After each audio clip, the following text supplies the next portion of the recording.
Gimana kalau misalkan kita ngobrol-ngobrol aja sambil nunggu kelas? Dan kalian tahu nggak sih, semenjak masa pandemi ini, kasus korupsi di bidang kesehatan juga semakin meningkat loh. Kemarin aku juga lihat berita terkait seperti kasus dugaan korupsi pengadaan masker di Dinas Kesehatan Provinsi Banten. Serius? Aku tadi juga baca berita yang kamu sebutin barusan. Ada dugaan kasus korupsi atau penggelapan dana yang dilakukan oleh Dinas Kesehatan Kota Sejahtera dalam pengadaan melalui impor barang BMHP, tes kit 1 dan 2 dari Medicaco Ltd. Oh, yang itu aku juga sempat baca. Dinas Kesehatan yang ditunjuk sebagai pelaksana penanganan COVID-19 bidang kesehatan di Kota Sejahtera tidak melengkapi dan mendaftarkan dokumen-dokumen untuk pengadaan barang berdasarkan aturan yang ditetapkan untuk rush handling. Kalau yang itu aku tahu, dikatakan juga kalau pihaknya tidak melakukan pembukuan atas 2 kontrak perjanjian pengadaan tadi senilai kurang lebih 16 miliar. Lalu, bonus pengadaan dari Medicaco Ltd juga tidak dicatat dalam pembukuan penerimaan pengadaan barang BTT tahap 1 dan dokumen alokasi pendistribusian barang pengadaan BTT tahap 1. Wah, berarti bisa dikatakan kalau mereka telah melakukan pelanggaran prosedur pengadaan barang dari Medicaco Ltd dong. Betul, kalau diinvestigasi maka ada beberapa peraturan hukum yang dilanggar. Untuk pengadaan barang, yang dilanggar adalah yang pertama, Peraturan Presiden Nomor 16 Tahun 2018, yang kedua, Peraturan Menteri Keuangan Nomor 148 Tahun 2007, juga Surat Edaran Kepala LKPP Nomor 3 Tahun 2020 dan Peraturan Lembaga LKPP Nomor 13 Tahun 2018. Sedangkan untuk pembukuan atas kontrak berada di Undang-Undang Nomor 17 Tahun 2006 tentang kepabeanan. Lalu, menurut kalian, apa bisa sih si pelaku ini lolos dari kasus ini? Sepertinya sih tidak, karena ada beberapa dokumen yang bisa dijadikan bukti bahwa mereka bersalah. Contohnya seperti dokumen rush handling, dokumen barang impor berupa surat PIB dan SPPB, berita acara penerimaan fisik barang, pembukuan di bidang kepabeanan, pembukuan penerimaan pengadaan barang BTT tahap 1, dan dokumen alokasi pendistribusian barang pengadaan BTT tahap 1.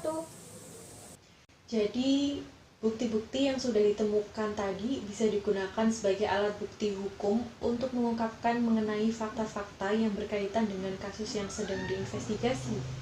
Kira-kira siapa aja ya pihak-pihak yang terlibat dalam kasus ini? Kalau menurutku, jika mengacu pada Peraturan Presiden Nomor 16 Tahun 2018 Pasal 8 tentang pelaku pengadaan barang atau jasa, maka kita bisa meminta keterangan pada penyedia barang, pejabat atau panitia penerima hasil pekerjaan, agen pengadaan, kelompok kerja pemilihan, pejabat pembuat komitmen, kepala pengguna anggaran dan pengguna anggaran, laboratorium kesehatan daerah Kota Sejahtera, kantor wilayah Bea Cukai Kota Sejahtera, dan juga kantor pengawasan dan pelayanan Bea Cukai Depo Madya Pabean. Intinya, mereka yang akan menjadi responden dan dapat dimintai keterangan dalam wawancara untuk memperoleh informasi, data, dan bukti agar indikasi penggelapan dana tersebut dapat dibuktikan benar-benar terjadi ya. Kalau begitu, jika dilihat dari pihak yang bisa dimintai keterangan, kemungkinan ada 3 lokasi utama yang harus dicurigai. Yang pertama yaitu Laboratorium Kesehatan Daerah Kota Sejahtera, karena kemungkinan Labkesda tidak memperoleh informasi secara lengkap terkait pengadaan barang dari Medicaco Ltd. Lalu yang kedua yaitu Kantor Dinas Kesehatan dan Gubernur, karena kemungkinan terjadi adanya kerjasama antara Dinas Kesehatan dengan pihak yang terlibat dalam pengadaan barang. Karena dilihat bagaimanapun mereka lah yang menunjuk penyedia barang atau jasa serta menangani mengenai pembuatan dan penerbitan dokumen terkait. Iya juga sih, mereka bahkan tidak memeriksa hasil pekerjaan dari pengadaan barang atau jasa tersebut sesuai dengan kontrak. Jika mereka tidak mengerjakan pekerjaan sesuai dengan prosedur, bagaimana bisa mereka mengatakan bahwa pekerjaan tersebut selesai dikerjakan? Selain itu, masih ada satu lagi tempat yang patut dicurigai, yaitu kantor wilayah Bea Cukai Kota Sejahtera, juga kantor pengawasan dan pelayanan Bea Cukai tipe Madya Pabean. Karena ada dugaan bahwa Dinas Kesehatan bekerja sama dengan petugas Bea Cukai dan Kepabeanan yang bertujuan untuk melemahkan pengawasan dan prosedur yang diterapkan. Lalu bagaimana cara Dinas Kesehatan bisa melakukannya tanpa menimbulkan kecurigaan? Bukankah cukup sulit karena proses pengadaan barang cukup panjang dan ketat? Seperti yang dikatakan tadi, karena pengawasan yang lemah dan banyaknya prosedur yang tidak dijalankan, cara yang dilakukan oleh mereka berupa bonus atas pengadaan barang dari Medica Co Ltd yang tidak dicatat dalam pembukuan. Kemudian, bonus tersebut diterima oleh laboratorium kesehatan daerah dan dilakukan pemeriksaan fisik barang. Hasilnya, terdapat bonus NX48 viral nakit berkurang sebanyak 45.600 tes. Kalau berdasarkan tindakan-tindakan yang telah mereka lakukan, pasti ada dampak yang terjadi dong. Tentu saja, dampak tersebut jelas terlihat pada adanya perbedaan kuantitas bonus pengadaan 1 dari Medica Co Ltd berupa NX48 viral nakit dari yang tercatat di anggaran PTT dan yang diterima. Kalau gitu, sebenarnya sejak kapan ya kemungkinan dilakukannya penggelapan dana? Sepertinya tidak ada celah jika dilihat dari mulainya pengadaan barang impor BMHP test kit 1 dan 2 pada tanggal 19 Maret dan 14 April 2020 yang kemudian dilanjut dengan beberapa prosedur hingga dilakukannya pemeriksaan fisik barang oleh Laboratorium Kesehatan Daerah Kota Sejahtera pada tanggal 10 September 2020.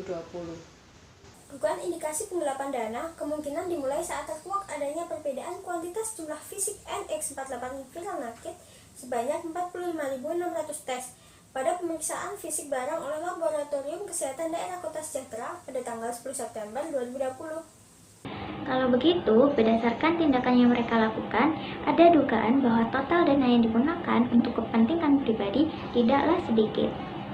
Jelas dong, jika kita hitung berdasarkan harga beli pada pengadaan sebelumnya yang senilai Rp126.966 per tes, maka kerugian keuangan yang diakibatkan kurang lebih sebesar Rp5M. Jadi untuk mencari alasan mengapa mereka bisa sampai melakukan fraud, kita bisa menganalisisnya melalui teori fraud Pentagon. Kalau begitu, elemen arrogance, adanya dugaan pihak yang terkait tidak memiliki rasa takut karena sudah pernah melakukan sebelumnya dan tidak ketahuan. Lalu, untuk competence atau capability, terjadi karena pejabat pembuat komitmen bertanggung jawab penuh untuk menerbitkan surat terkait, sehingga memudahkan mereka untuk melakukan kerjasama antara Dinas Kesehatan Kota Sejahtera dengan PPK. Oh, lalu elemen pressure, adanya tekanan yang dilakukan oleh atasan pada pegawai dinas kesehatan mampu membuat pegawai tersebut melakukan kecurangan. Bisa juga perhatian manajemen yang kurang dan ketidakadilan dalam pekerjaan bisa memberikan dampak yang signifikan. Kemudian, adanya opportunity atau peluang yang terjadi akibat lemahnya pengawasan manajemen serta prosedur yang kurang jelas terhadap pelaksanaan pengadaan barang atau jasa juga merupakan salah satu alasan mereka melakukan fraud. Dan yang terakhir yaitu rationalization, di mana mereka merasionalkan segala hal. Seperti dugaan bahwa Dinas Kesehatan Kota Sejahtera berpikiran bahwa bonus yang diberikan tidak berpengaruh signifikan apabila barang tersebut digunakan untuk kepentingan pribadi, sehingga tidak dipergunakan dengan sebaik-baiknya. Jadi korupsi adalah penyalahgunaan dan fraud dalam jabatan dengan kejahatan utama, dan hal ini bisa terjadi disebabkan oleh adanya konflik kepentingan. Kasus ini akan diserahkan kepada kejaksaan untuk ditindaklanjuti dan diproses secara hukum ya. Betul, mereka tidak seharusnya melakukan tindakan tersebut seperti istilah kesempatan dalam kesempitan yang semata-mata untuk kepentingan pribadi. Aku juga setuju sih. Semoga aja udah gak ada kasus serupa yang terjadi ke depannya ya. BTW udah mau masuk kelas nih.